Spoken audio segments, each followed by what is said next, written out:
Hi, King Asin here. In this session, I reflect on transformative moments that have redefined my creative path. I'll share stories of challenges turned into opportunities and how these experiences continue to fuel my innovation. Remember, transformation makes you stronger. Keep pushing forward. I'd like to start with my first transformative experience when I was in third grade. I took up the saxophone in second grade because it seemed like something cool and jazzy to do. I realized in third grade that it was something that required a lot more practice. I had a teacher named Mr. Helinsky who was soft-spoken but very strict. And I was in a class with two other upperclassmen who treated me kind of big brother style. A little bit of bullying, but humorous. I realized that for me as the youngest person in the class, I needed to step it up in terms of practice, which is what Mr. Helinsky wanted. Before I knew it, I was performing the best in the class, even though it was only three of us.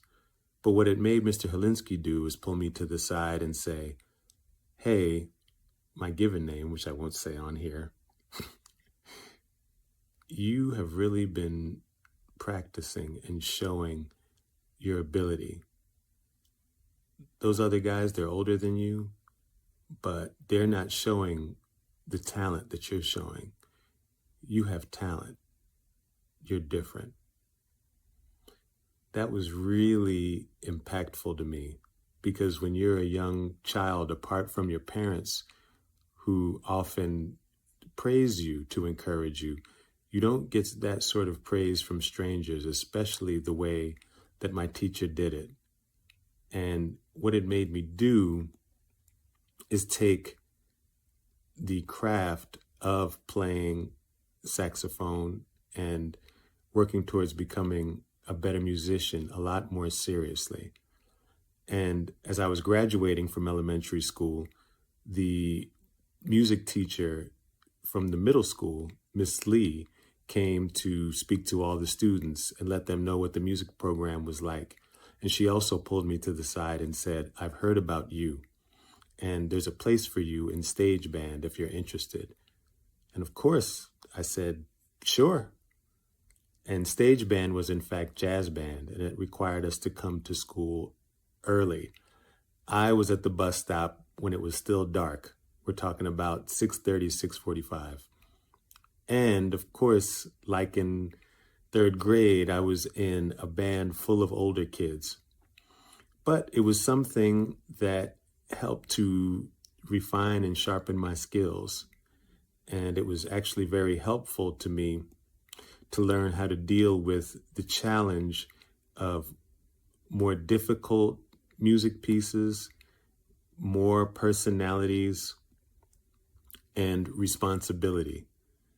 And I must say that that experience resonated with me in more ways than one because it exposed me to music, learning about arrangements, learning about improvisation, and the whole culture of music.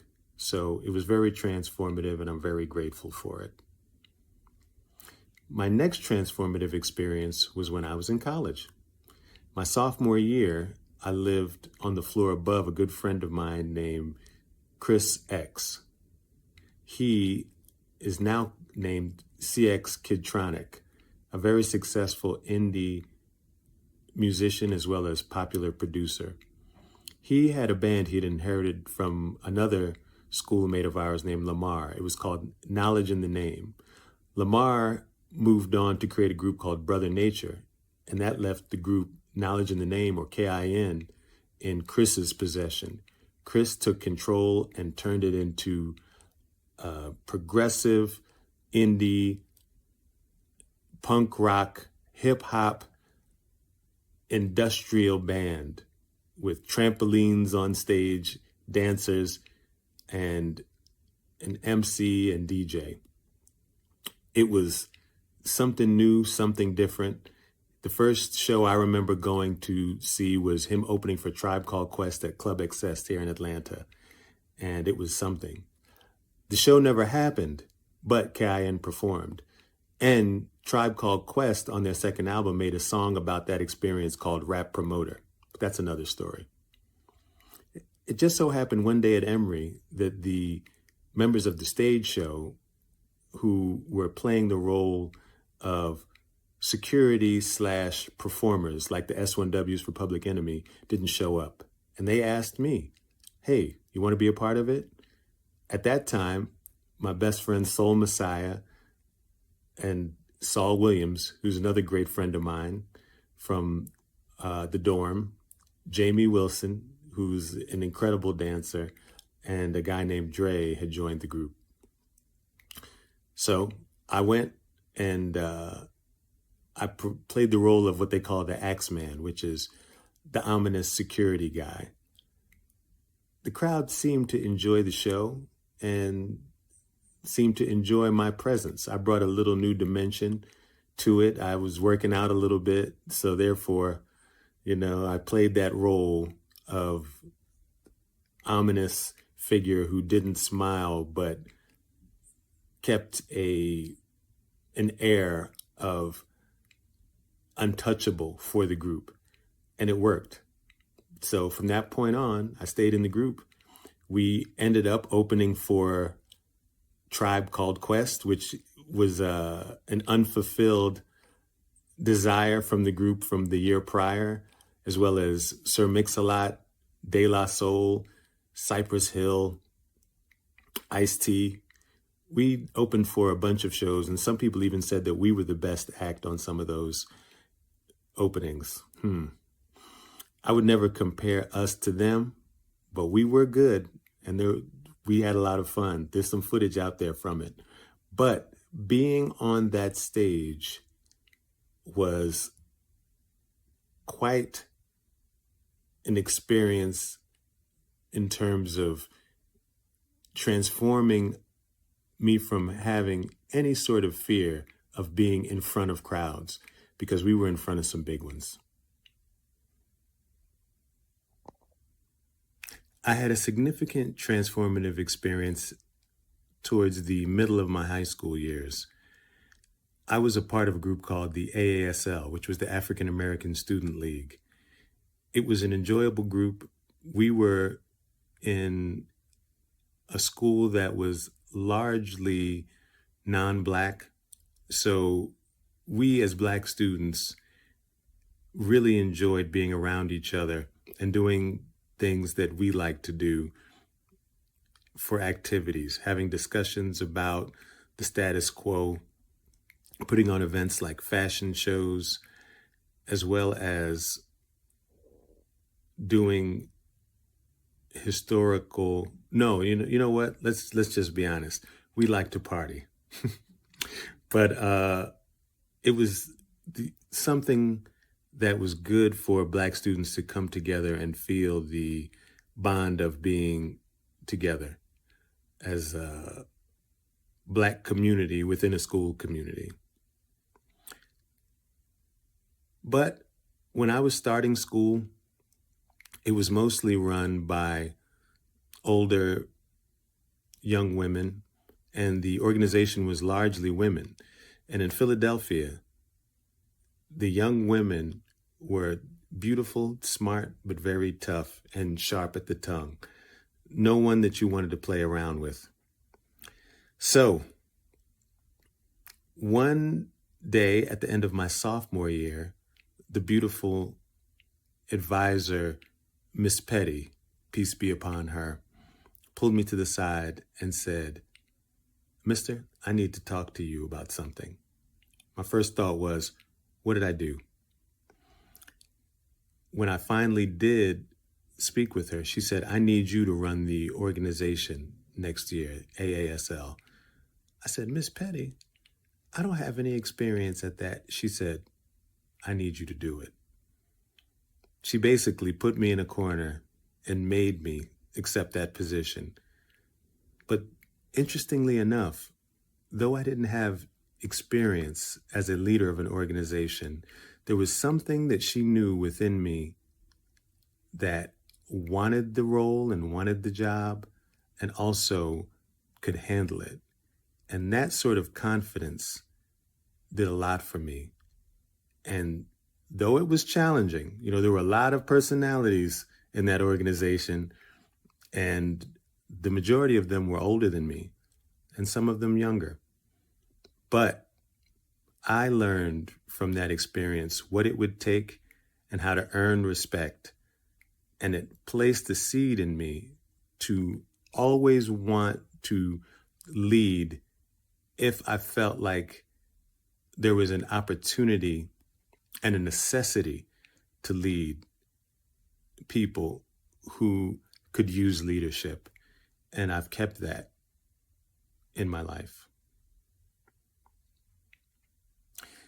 The next transformative period was the sophomore year of my college career.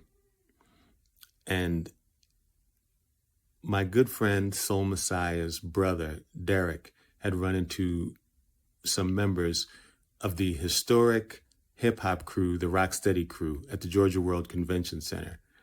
And he came back and he told Messiah. And Messiah came to me and he said, "Hey, Asim, you want to come down there and meet these brothers?" Of course I did. The Rocksteady crew were idols of mine. I've been paying attention to them since the Style Wars documentary and Wild Style, as well as Beat Street, one of my favorite films. So we went to the hotel where the brothers were staying, and we ran into Mr. Wiggles as well as Quickstep. Now, at first, these brothers were, I won't say aloof, but kind of serious and reserved, just watching our movements. But it didn't take too long as we engaged each other for the jokes to start and the camaraderie to start. And we even moved some of the furniture out of the way so that we could dance a little bit. I didn't do too much dancing, but Messiah definitely did with Wiggles and Quickstep. From there, they returned back to New York and we kept in some contact. I think it was winter break. I went to visit New York and they'd invited us to a party, and not just any party. It was the rap party for Jelly's Last Jam, George C. Wolfe's play. Now, this party was hard to find. It was one of those parties where it was in a warehouse building and there weren't flyers or signs. You had to find it. So we were getting a little worried about whether we would be able to find it, but we ended up finding it eventually. And in this party, it was like a scene out of a movie. Everyone from the Black intelligentsia entertainment world was there. You had Vernon Reid from In Living Color, one of the Warrington brothers who produced House Party, the whole cast of Daughters of the Dust.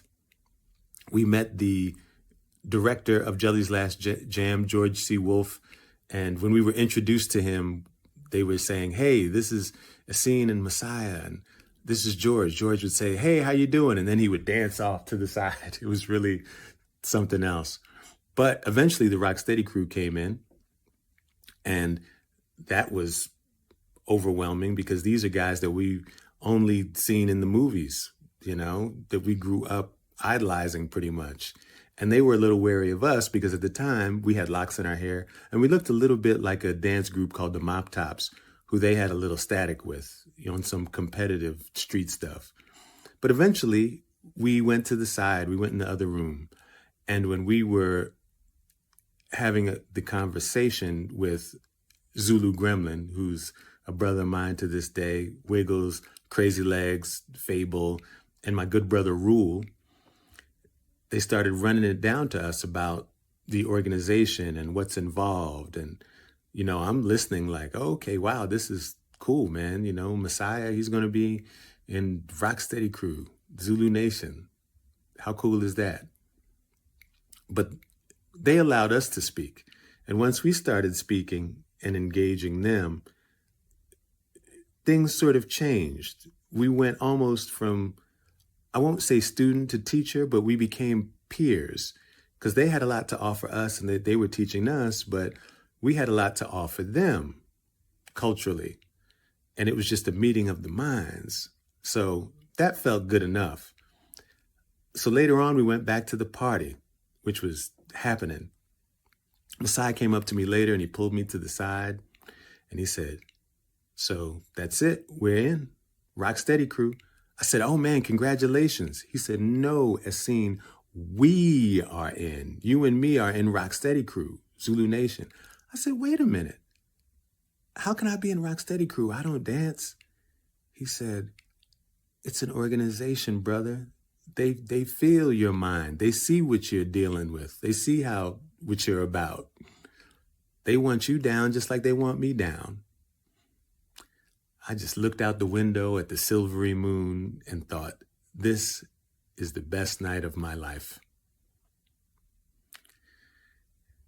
And to this day, I'll still remember it as a transformative experience, sharing culture and ideas and not being scared to speak your mind and being yourself, and what that has to gain, what that can gain for you.